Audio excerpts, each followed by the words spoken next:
Hello everyone. स्वागत है आपका आज के हमारे इस सेशन में। मैं दीपक बंजारा आपका हमारे इस सेशन में तहे दिल से स्वागत करता हूं। आज की हमारी ये जो क्लास रहने वाली है, हमारे ये जो सेशन रहने वाला है, इस वीडियो में मैं आपको हमारे कॉम्पिटिटिव एग्जाम्स में बहुत ही इम्पोर्टेंट टॉपिक है, उस टॉपिक के बारे में मैं आपको बताने वाला हूँ।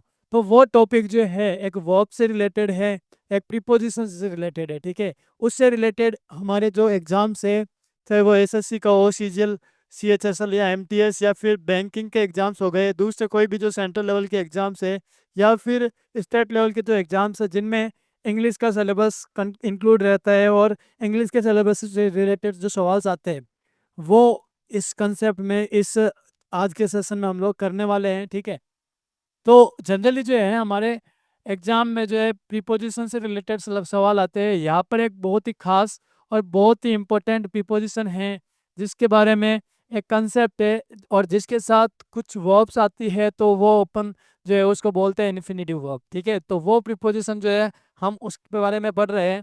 आई होप आप सभी की जो प्रिपरेशन है अभी अच्छी चल रही होगी। मैं आशा करता हूँ कि आप जो है हमारे इस चैनल पर जो है क्लासेस कंटिन्यू देख रहे हो और जो इंग्लिश का जो हमारी क्लासेस जनरली होती रहती है, ठीक है, उस क्लासेस को आप ध्यान से देख रहे हो। आई होप कि आप स्टार्टिंग से जो है उन क्लासेस को देख रहे हो। अगर आप स्टार्ट से कंटिन्यू देखते हो उन क्लासेस को, ठीक है, तो आपके लिए बहुत बेनिफिशियल रहने वाली है ये क्लासेस, क्योंकि यहाँ पर जो है बेसिक से लेकर बिल्कुल ही बेस्ट लेवल से लेकर जो है आपको कॉम्पिटिटिव एग्जाम्स की प्रिपरेशन के लिए तैयारी करवाई जा रही है। तो आप जो है अगर इस क्लासेस को आप स्टार्ट से देखते हो तो आपके लिए बहुत ज़्यादा इंपॉर्टेंट बेनिफिशियल रहने वाली है ये क्लासेस। ठीक है, तो आप कंटिन्यू क्लासेस देखते रहिए, चैनल को सब्सक्राइब कर दीजिए और कंटिन्यू लगातार हमारे साथ जुड़े रहिए ताकि ऐसे ही जो है आपको टॉपिक मिलते रहे।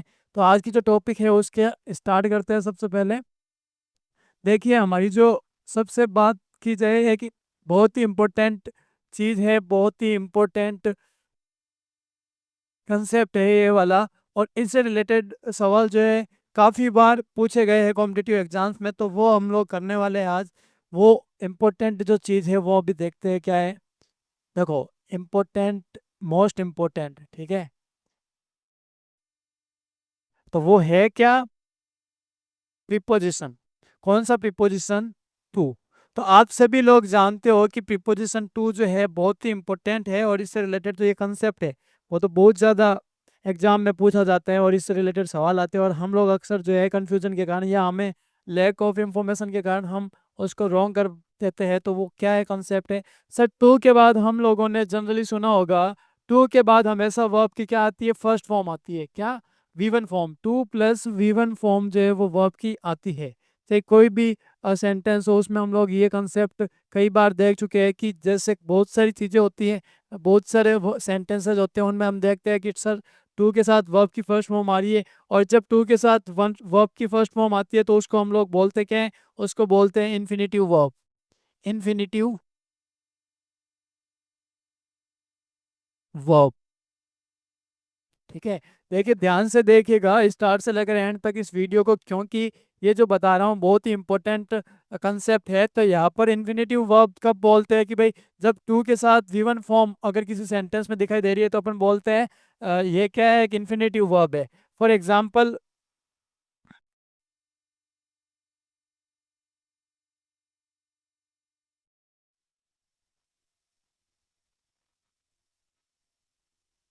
His father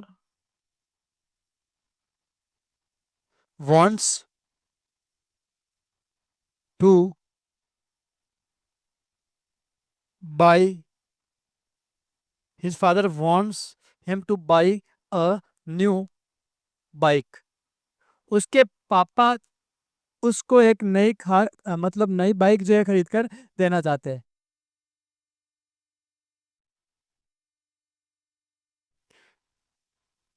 I want to go to London. मैं लंदन जाना चाहता हूँ।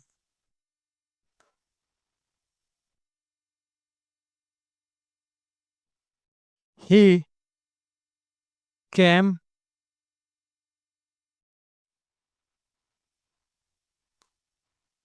To ask for money. वो यहाँ पर किस लिए आया भाई? वो आया क्या लेने के लिए, he came to ask for money, वो पैसे मांगने के लिए आया। ठीक है, तो यहाँ पर हमने क्या चीज़ नोटिस करी कि भाई जब मैं देख रहा हूँ कि वर्ब वांट आ रही है तो उसके बाद में टू आ रहा है, तो टू के बाद वर्ब की आईएनजी फॉर्म, वर्ब की वी1 फॉर्म आ रही है, क्या आ रही है, वी1 फॉर्म। इसी तरीके से सेकेंड वाला एग्जाम्पल देखें तो सेकेंड वाले एग्जाम्पल में देखो वर्ब है और इसके बाद में I am going to London, ये तो प्रीपोजिशन, लंदन एक नाउन है। ठीक है, तो यहाँ पर देखा अगर मैंने, क्योंकि टू के बाद वर्ब नहीं आ रही है, ये क्या आ रहा है, एक नाउन आ रहा है, तो नाउन तो वैसा का वैसा रहेगा, नाउन को क्या चेंज करेंगे। लेकिन मैंने यहाँ पर देखा था कि सर टू के बाद बाई आ रहा था, तो बाई क्या थी, वर्ब की फर्स्ट फॉर्म। इसी तरीके से ये थर्ड एग्जाम्पल है, ही केम टू आस्क। अब यहाँ पर आप ध्यान से देखो, यहाँ पर आप ध्यान से देखो, I want to go to London, ये तो नाउन से पहले टू का यूज कर रहे हैं, ये तो सबको पता है। लेकिन यहाँ पर देखा कि सर टू के बाद में वी1 फॉर्म आई है वर्ब की। ठीक है, फिर नेक्स्ट वाला एग्जाम्पल देखा, he came to ask for money, to के बाद में क्या आया है, आस्क, यानी कि वर्ब की फर्स्ट फॉर्म आई है। तो इस तरीके से हमने ये एग्जाम्पल देखे। हम लोगों को ये पता होना चाहिए क्या कि जनरली जो टू है, प्रीपोजिशन टू, उसके बाद में जनरली नॉर्मली जो है हम लोग देखते हैं कि वर्ब की फर्स्ट फॉर्म आती है, क्या आती है, वर्ब की फर्स्ट फॉर्म। और इसके अलावा ये तो हो गया फर्स्ट फॉर्म, और इसको बोलते क्या है भाई, इन्फिनेटिव वर्ब बोलते हैं, ध्यान रखना, इन्फिनेटिव वर्ब। अब मैं सेकंड बात अगर यहाँ पर करूं, तो टू के अलावा बाकी की जो प्रीपोजिशंस होती है, बाकी की प्रीपोजिशंस जैसे कि बाकी अदर प्रीपोजिशंस कोई भी हो गई, ऑफ, इन, ठीक है, तो यहाँ पर सिंपली लिख देता हूँ अदर प्रीपोजिशंस। अदर प्रीपोजिशंस जो होती है उनके साथ वर्ब की आईएनजी फॉर्म आती है। क्या क्या आती है, वर्ब की आईएनजी फॉर्म। कैसे, एग्जांपल बताइए सर, तो एग्जांपल देख लीजिए, जैसे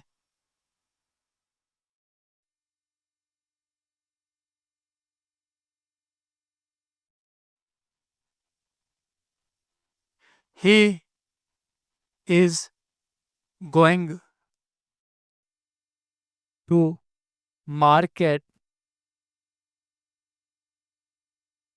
for buying, BUYING, buying,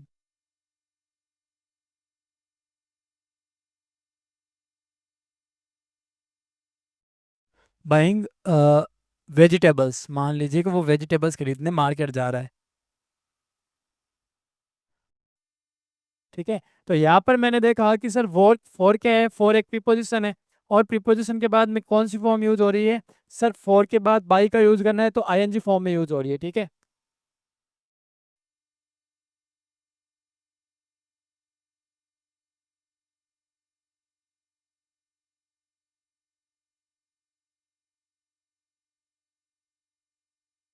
I,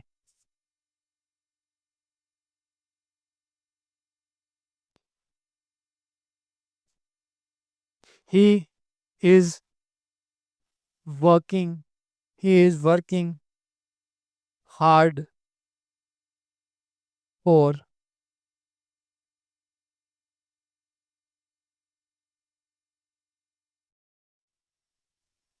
getting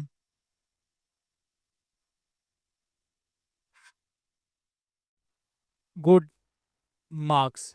he is working hard for getting good marks, मतलब क्या हुआ, मतलब ये हुआ कि वो हार्डवर्क कर रहा है, क्यों कर रहा है, hard work for getting good marks. तो यहाँ पर हमने देखा कि जब दूसरी प्रीपोजिशन जैसे फॉर है, ठीक है, तो यहाँ पर वर्ब की आईएनजी फॉर्म आई है।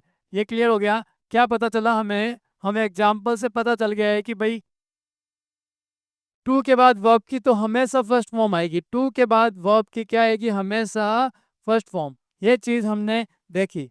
लेकिन बाकी की जो अदर प्रीपोजिशंस होती है, अदर प्रीपोजिशंस, उनके साथ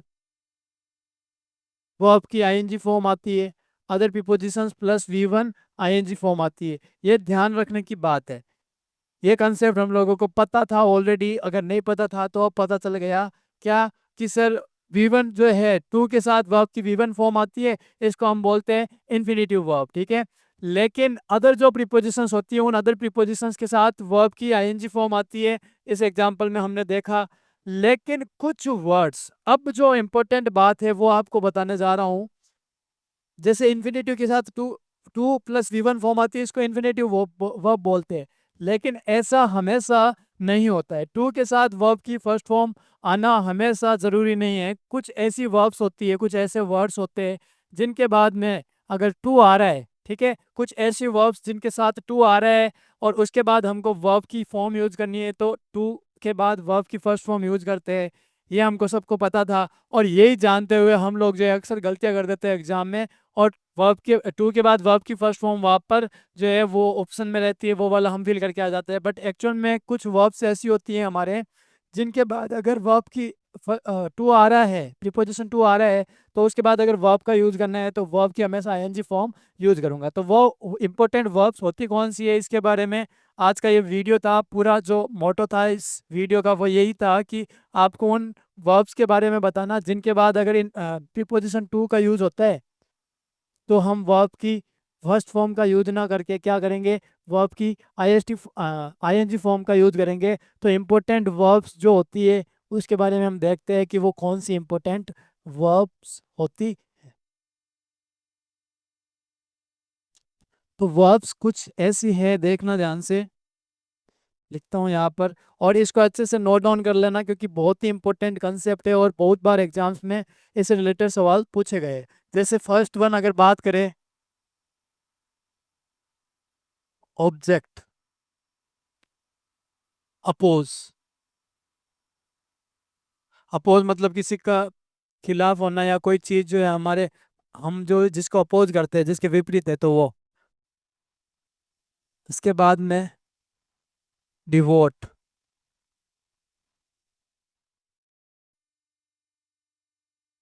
dedicate,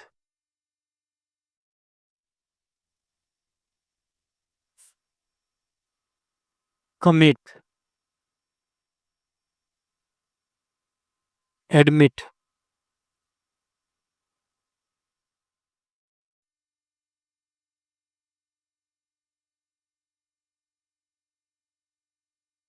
confess,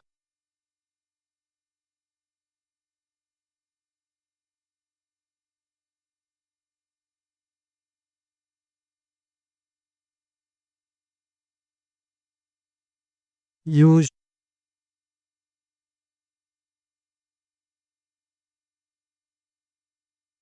habituated,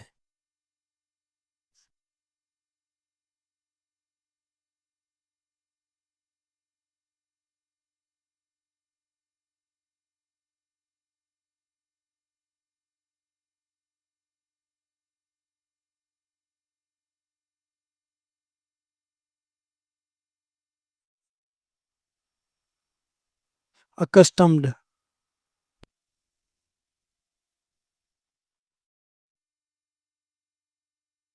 and last one है अपना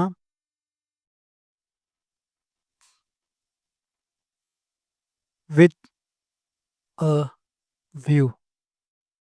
ठीक है, एक और बचता है,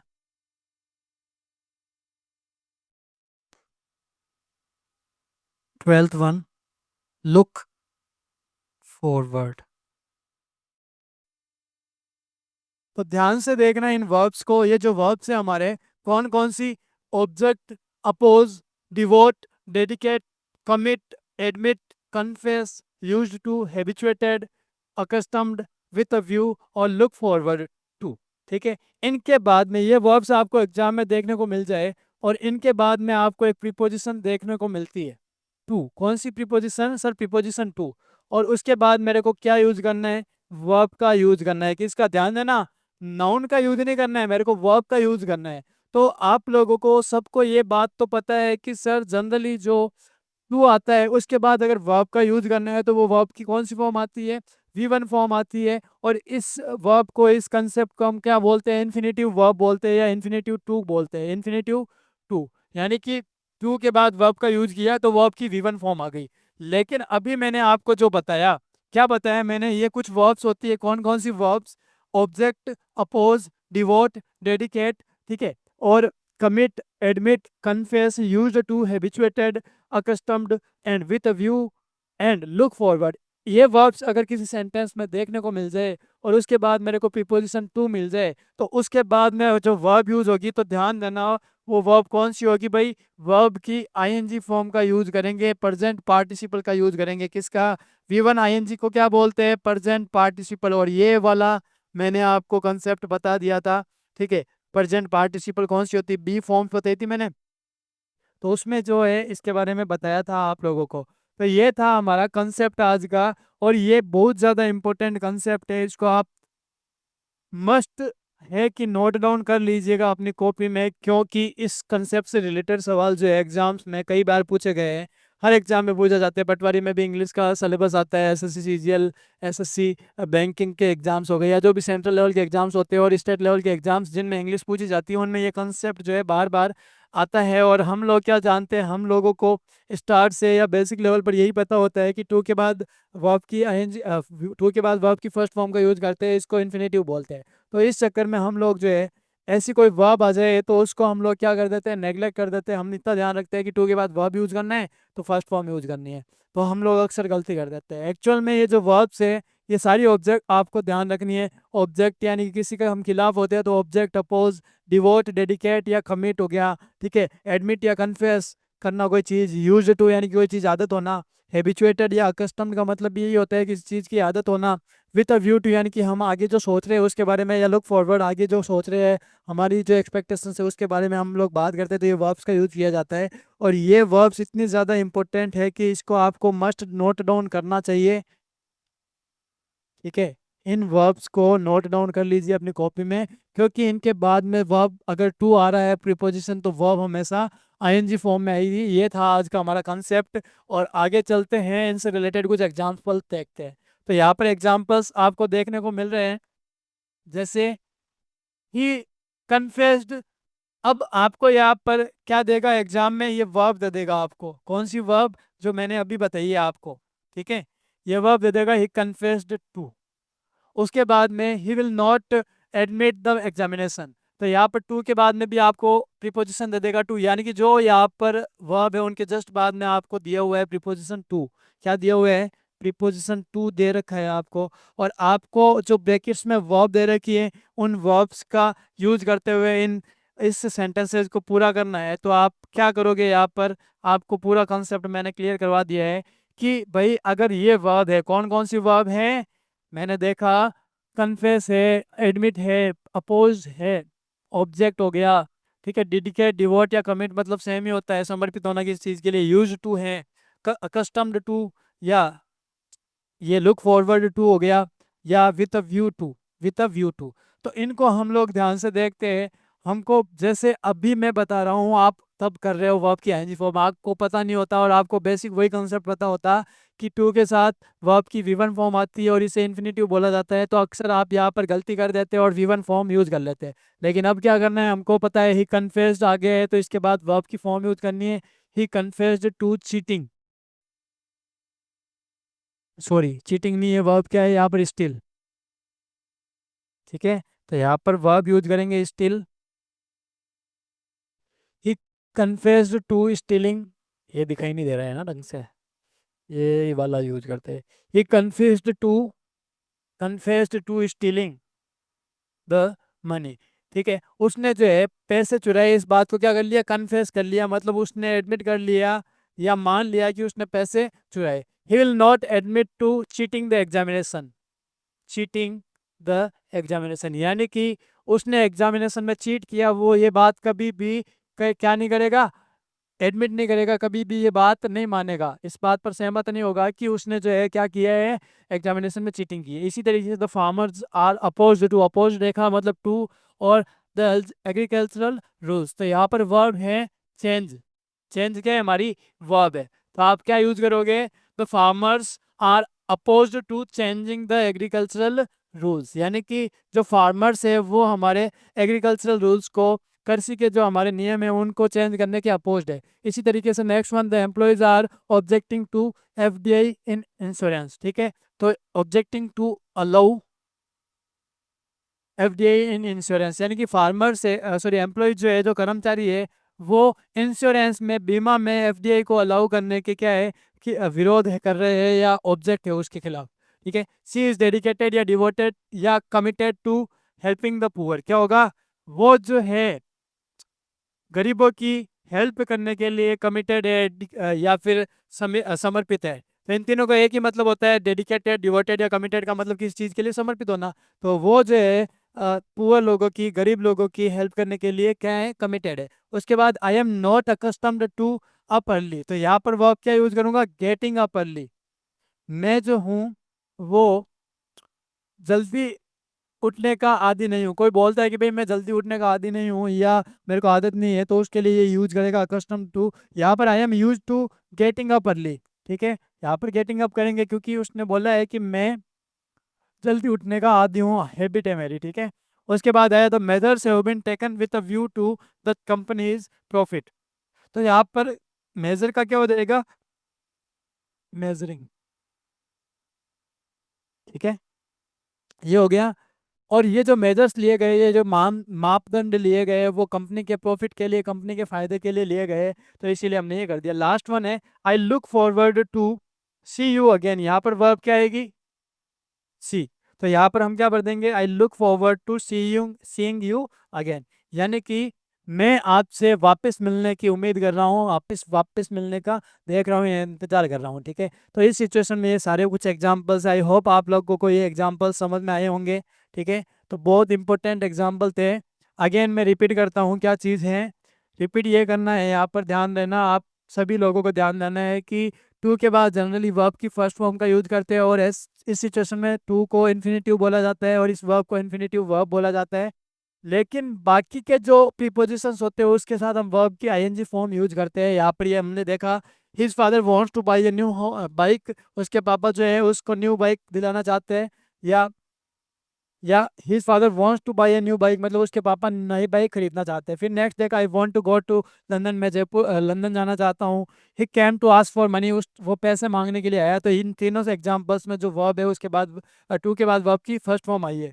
लेकिन फिर हमने देखा जैसे ये वाली वर्ब है फॉर, तो ये प्रीपोजिशन जो है इसके बाद वर्ब की आईएनजी फॉर्म ना यूज करके आईएनजी फॉर्म यूज कर रहे हैं, यानी कि टू के अलावा अगर कोई भी प्रीपोजिशन है तो वहां पर हम वर्ब की आईएनजी फॉर्म यूज करते हैं। ठीक है, और फिर जो इम्पोर्टेंट कंसेप्ट था आज का वो इसी बारे में था कि टू के बारे, कुछ ऐसी वर्ब्स होती है जैसे कि ये सारी वर्ब्स, ये 12 वर्ब्स, इनके बाद अगर टू आता है तो हमें वर्ब की कौन सी फॉर्म यूज करनी है, आईएनजी फॉर्म यूज करनी है। और ये हमने किस में देख लिया, एग्जाम्पल में। ठीक है, तो दोस्तों ये सारी जो है बातें बहुत इंपॉर्टेंट थी, आज का यही कंसेप्ट था, आपको ध्यान रखना है।